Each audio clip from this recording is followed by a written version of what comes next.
it is shapeless, also known as Demiti Broodhay, and Azure Gargoyle. I am joining Damara Blackheart today, also known as the Masked Man, in a discussion about one of my favorite topics, and that would be character creation. Now, I know for a fact from personal experience, creating a well-rounded character that is acceptable and memorable and just generally all around a good character has got to be one of the hardest things to do. Even now, I can make characters up on the spot, no problem, but I never keep them for one thing, and for another, they still tend to be a bit shallow. I know my friends would probably argue that point, but... Well, yeah, but I mean, you could create a character and they totally be shallow, but I mean, it might be good in concept, but yeah, I kind of agree. The shallow characters are called secondary characters. They're flat for a reason. Usually they're there for potential rounding out. If the writer or the character creator, the D&D master, decides that this NPC, this side character would be good for further plot development and therefore now needs a backstory. That would turn a flat bad character into a good rounded character. But the start of any character in general, be it a good character or a bad character, is a concept. This is the zygote, the very beginning of a character. You have to figure out what the purpose of the character is. You can't just be like, oh well, I'm gonna create a character with no purpose, because that's literally impossible.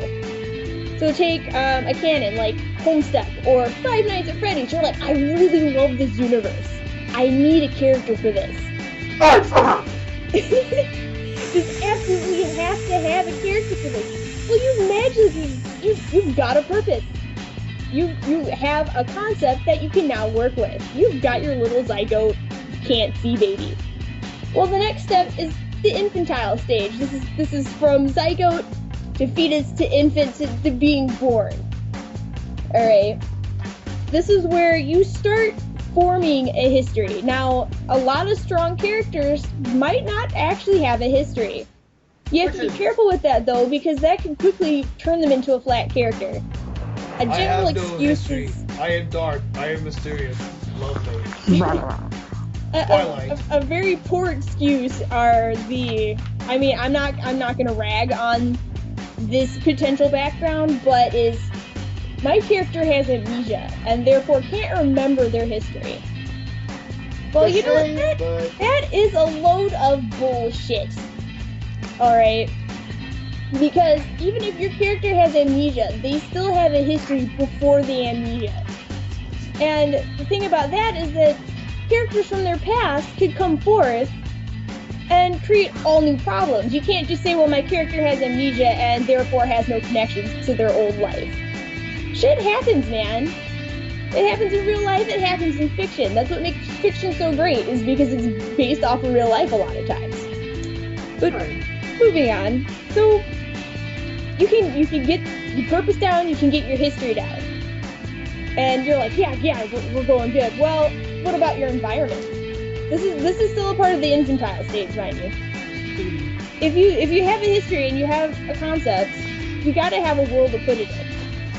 Otherwise, the rest of your character development might be... Now, a lot of freeform role players typically avoid making a history because they want to fit their character into as many scenarios as possible. Like, even though I have a Homestuck troll, I still throw her into Five Nights at Freddy roleplays. I mean, I might make her a non-troll, but she's still a troll at heart, basically. But she doesn't have too much of a history, and therefore I can keep her free. That does not make her a strong character, though, because for each roleplay that I do, I have to come up with a new history for her. And a new history then affects the child stage of the character. Alright? This is where you start getting into your Mary Lou's and Sue's. There's a difference? What was that, Debbie? There's a difference between Mary Lou's and Sue's? Oh, by the way... Well, the way that I call them, and a lot of people call them, is a Mary Sue and a Gary Sue. Well, I call them Mary Lou Sues because it just sounds pretty. But the only difference, is gender. You can't call a guy Mary Sue, Well, you could, I guess, if they're trans. Yeah, that's another topic altogether. But this is where you start getting your characters that are pretty much nothing but positives. I know a big instinct in wanting to make a grand, unique character is giving them all these bonuses that you don't have yourself. Alright? That's a lot of times what these roleplay characters are alter egos that make up for something that you feel that you're lacking or you can't possibly achieve in real life. Right? But a general Mary Sue would be, they're the prettiest girl in the world, they have athletic skills, they have the smarts, they have probably every superpower under the sun if this is a superpower world that they're in.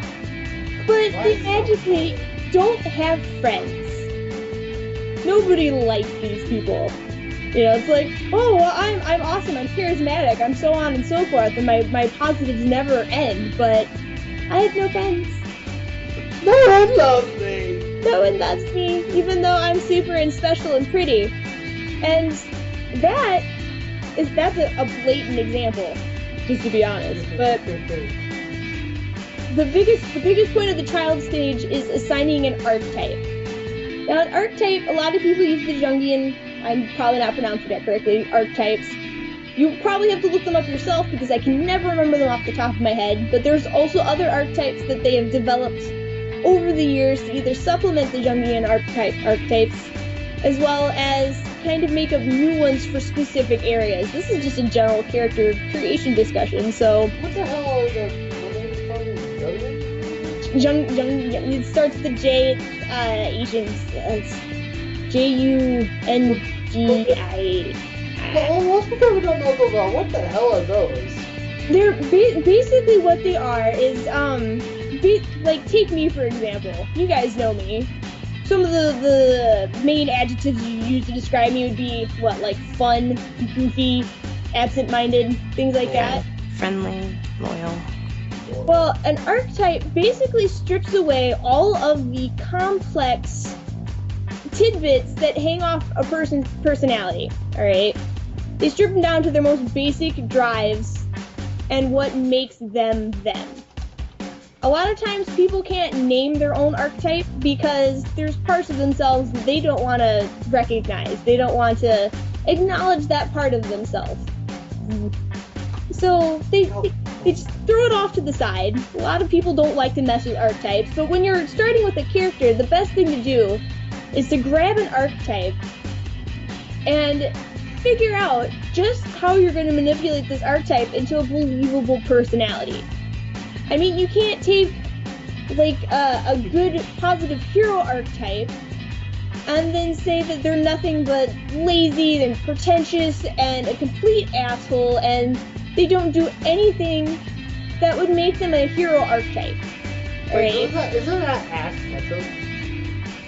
Well, Ash Ketchum could definitely be put into an archetype territory. Like I said, I can never remember them off the top of my head. When I start doing serious character creation, I will look them up, I will study them again, and then I will start applying them. But Ash Ketchum he'd probably be the hero type. Well, I was just doing it because he's, gotta catch them all has like 40 Pokemon. Yeah. Oh my, that never makes sense. Out of like 700 something fucking Pokemon. Yeah. So for those of you curious, the rest of us, Jokes, Ice, and myself here, we're just here to look pretty. Enjoy the video. Apparently, like, come on guys, this is supposed to be a discussion, not a lecture. Yeah, but man, you're on a roll, I'm almost scared to interrupt you. You can interrupt, I don't mind. Yeah, I have to anyway. Carry on with your bad self-statements. Okay, so let's see, where was I? Okay, so we're basically still in the child stage.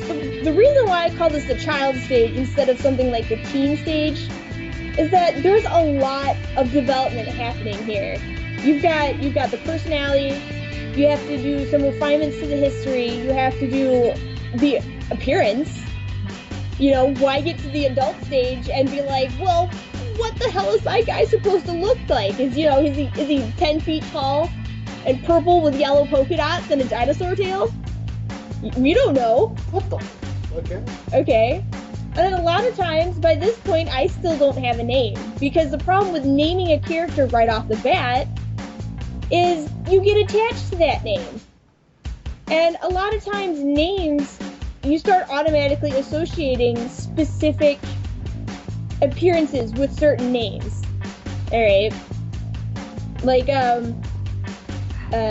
shit, I can't even think of a good example right now, but, you get a Japanese name on a guy, but you haven't decided on appearance, right? Well, obviously he's fucking Oriental of some nature. Well, wrong, because this person decided they wanted a Caucasian. What? You can't do that. My name can't be Hiroshi and me being some white American. And I mean, I don't mean white. You can't be like German descent, like obvious German descent. It'd be called Hiroshi with like no Japanese bloodline. Come on. Well, see, that's what I mean. That's one of the things that could make or break a character. And if you wanted a Caucasian character, you might want to settle on the race and the species and whatever else have you that's going into this character. You want to settle on that before you start adding names. I mean, it's not like, two people get together and they're like, okay, we want to have a baby. This baby's name has to be, like, Gerald. And then they go to the sperm bank, grab random sperm tube number 5, and then go home. Of course, it isn't a straight couple who does well regularly. We're talking about, I don't know what the fuck you're talking about, shapeless. We're talking about sexy babies. Yeah, just random. It's like, okay, we're a married couple. We want to have a baby. We're gonna name it Gerald. But we're not gonna use our own DNA. We're not gonna get a grasp of what this guy's gonna look like. We're just gonna go to a sperm donor bank, grab a random vial, and get it done. That's essentially what happens when you ignore the appearance of a character until the very end. You start running into some serious complications that could very easily turn your character flat. I've run into that a time or two. I start off with concepts, I get a history down, I get a name down, I get a world down. I'm like, yes, this is working. I'm like, oh man, if I add this, and this is a cool little power and a cool little flaw, that would totally work. And then somebody's like, well, you got a picture? I'm like, I don't even know what they look like right now. Whoops! And then I tried to assign something like, well, that doesn't fit with this. Well, if he's a tar-based creature, then how the hell is he supposed to be wearing jeans? He has them custom ordered from China. Oh god, that sounds terrible. Taiwan. Fuck, it's still terrible. What's wrong with me? You went there. I went there. I want an Oriental kick now. So, in a brief review, you have to have your concepts, you have to have a purpose and an intent for this character. Be it canon, be it original. The next stage is the infant stage. You have to decide on a history. Well, hold on, we're going backwards now. I thought we were adolescent age. I am covering all of the bullet points, alright? You have to have a history and you have to have an environment by the time you hit the infant stage. You have to settle on that, because if you don't have that, you don't know where you're going. Even if it's a free-form roleplay, a lot of times you have to have your own personal history that you could potentially adapt off into a different scenario. And then you have your child stage, when you start adding on more complex components like the archetypes, which is pretty much the personality, the appearance. You have to have things like potential background characters to help beef up their history a little bit, or give them a goal of some sort to kind of go for.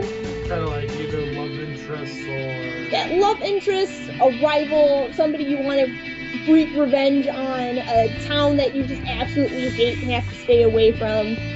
Things like that. Avoid this place at all costs, got it. Yes. And then you finally hit the adult stage. This is where the character is either blatantly flat or blatantly rounded.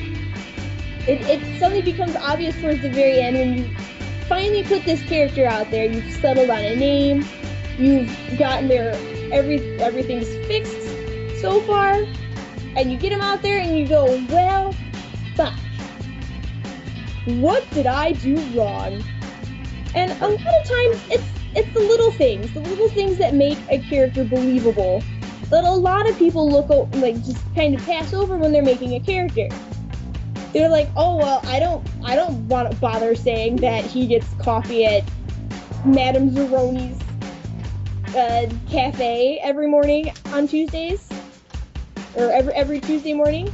I don't want to say that he lives this specific area and has these specific hobbies. I don't want to do all that. I just want to put this character out there. It's like, well, if you're gonna do that, I apologize to anybody who likes 50 Shades of Grey. But you might as well have Anna and Mr. Grey. It's sad because I have never read and or watched and or anything that show. Or any moment I am reading 50 Shades of Grey, I have to stop and I have to go, what in the hell does Anna look like?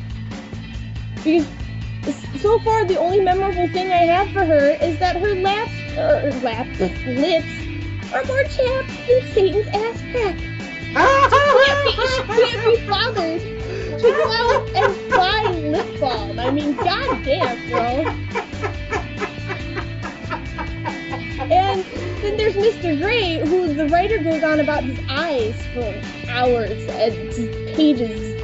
Oh, his eyes are like glowing furiously in the dark, burning with his lust, and so on and so forth. It's like, okay, he's got pretty eyes, but I talked to somebody else, I believe it was Zombie, and she said she didn't even know if this guy was black or white. She didn't know if he was an African American or a Caucasian. Isn't he Caucasian in the movie? He's Caucasian, but she didn't know. She had to try and go back and figure it out because the writer never bothered to take care of their physical appearances. Now, in some stories, that is a touchy little thing where you try to insert yourself into the tale. Alright? I don't want to insert myself. There's supposed to be blank voids so that the readers can try and insert themselves into this little story and kind of make it their own personal fan fiction. And to be honest, that fails as a public works. I don't know how it got to be that popular. And once again, I apologize to 50 Shades of Grey fans, but you're gonna have a ride on your hands. I'm sorry, but I can't read it. It gives me a headache. The writing style is atrocious. Personally, I hate 50 Shades of Grey, so... Yeah. I apologize to the people who do like it, but to me, I can't stand that series. It's not good. Anyway, so once again, you have to go down the line of development. You have to pay attention to what you're doing, because if you skimp over something that might seem important to your character, it's going to turn out flat. I mean, like, for example, I have a character named Harlow. His purpose in life is to wander the world looking for rare gems. So, okay, I've already put a name on him, which is my first bad point because I'll get attached. But I've given him a purpose, so maybe I can ignore the name thing for right now. Well, okay, he's wandering the world for rare gems. What does that give me for a history? What makes him hunt the world? Well, he's a mage. He needs these rare stones to help him channel his magic. Okay. Well, that's not technically a history, that's more of a defining backdrop, like an occupational type thing. Right. That could go more in the child stage than it does in the infant stage. But I could say he works on, like a miner's field, you know, looking for gems with his family. And a mage happened to stop by one day, passing through looking for a certain rare stone.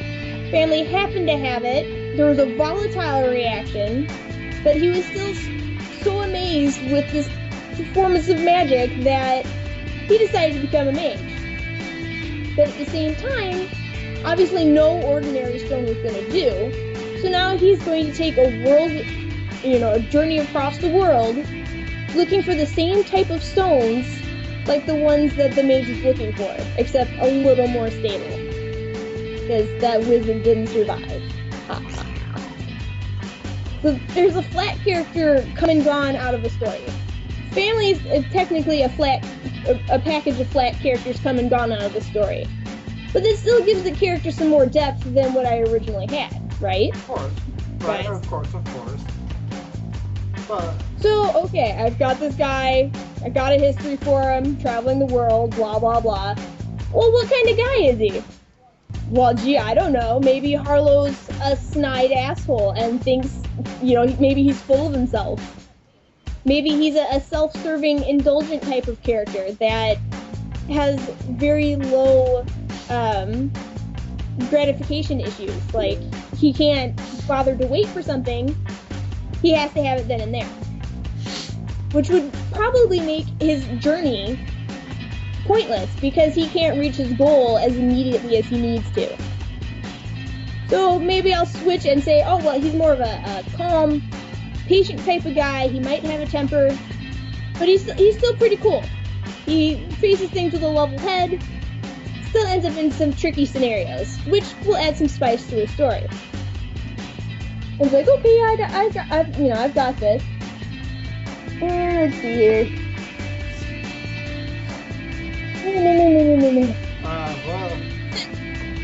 Well. At this point, I can start adding in some satellite characters, which is my term for secondary or flat characters.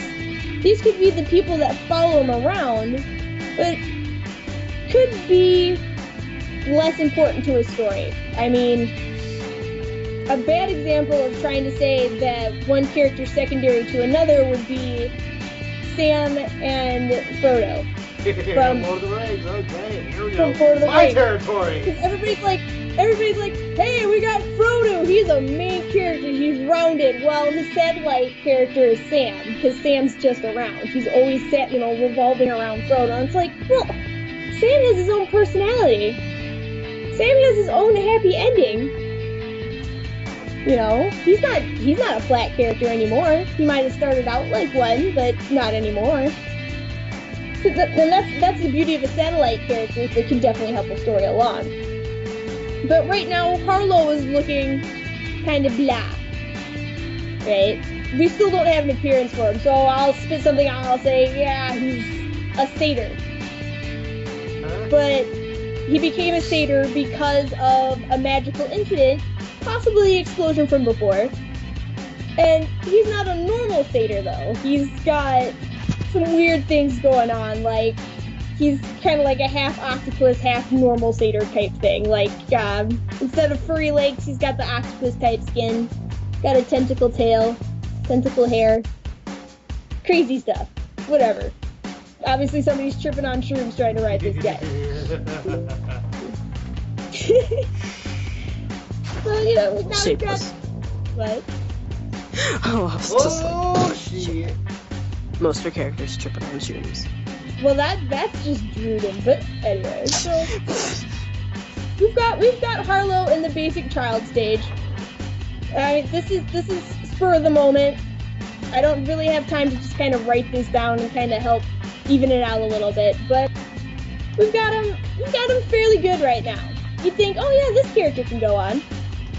So let's move on into the adult stage. What little tidbits can I add to Harlow that will definitely help him round out as a character?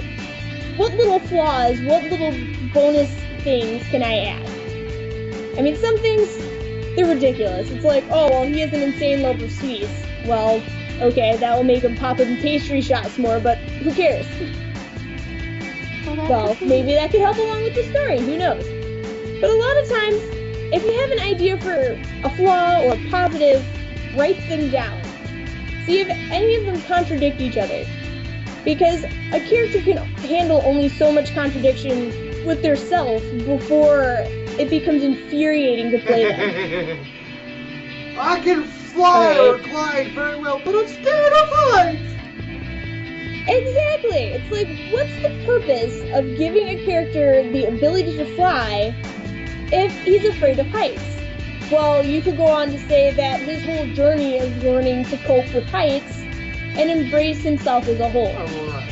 Yay, spirituality. I feel like I need some special effects against that one. Okay, fair enough. Like, Yeah. we'll have like something that says spirituality on here with Just sparkles fucking and rainbow bullshit and stuff. explosion in the background. Why the explosion? Because spirituality. Anyway. Because aesthetic. And there's officially a rainbow in front of the screen right now as we're talking. Holy shit, it speaks! I mean, I don't... Hi. Well, he did better than me. I passed out for a second there. Oh, Shapeless' No, beautiful actually- voice brought me back. Actually, I fell asleep Anyway, Shapeless, we want to get this video going, so let's try this again. I made them fall asleep. I kind of don't want to Well, talk. we about have it. a few... How many more PowerPoints do you guys... Or PowerPoints? How many... Fuck. I'm in the mood for millions of masterminds, people. How many more points do you got? This is pretty much it. I'm using Harlow as an example. Maybe... But I'm just about done wrapping him up. I'm talking about the flaws, positives that I could give him, the little extra inane pieces of information that you think aren't important, but could be important. I mean, I have promptly avoided saying little to anything in this entire video. Ha! good job, guys. I win! Y'all wanted me to say shit, A half hour of me and I have just completely avoided it. Ha! Damn it. Victory! But yeah, so I mean, just make sure you get your concept down. Don't start creating a character without a purpose. Focus on history, it's not personality. Give them flaws. Flaws are not a bad thing, so long as you don't make it a sob story character. There's everything wrong with him without any kind of shining guiding light that could get him out of the mess that he's in. Eyes. Oh. No, she's God tier. I mean, she kicks everybody's ass. She has like the ultimate Just science because- experience. I love it. Yeah, that's just because what she is, but damn it, this is... Well, if I went on to explain her, it would take, well, it wouldn't, but it would. Go ahead. And I would bore Well, all I of think- you. well, But I- this is go ahead. not Yeah, tough so I mean, maybe for we can all talk about maybe a character, maybe kind of like the path of character creation, Shapeless and guide us maybe. I can help, definitely. I mean, I'm better writing it out and stuff than I am talking about it. I hope this is educational for all you YouTubers still listening to this by now. Oh yeah, totally. But I'm sorry, I'm on painkillers. Leave me Okay, we're starting to fall alone. apart here, people. Okay. yeah, okay. I think we're just about good. I've covered just about all the major points that you need to create a sound character. I know there's other tutorials out there that could cover this better in more depth, down to a scientific art that you're just sitting there like, I don't have time for all this. But thank you for listening to all of my wordage. It was a lot. I'm sorry. But yeah, Demi, I think that just about wraps it up for me. So, Shapeless. You know what? I don't have anything really to add. You know, in a sense, you could probably use this in any form of RPing or any.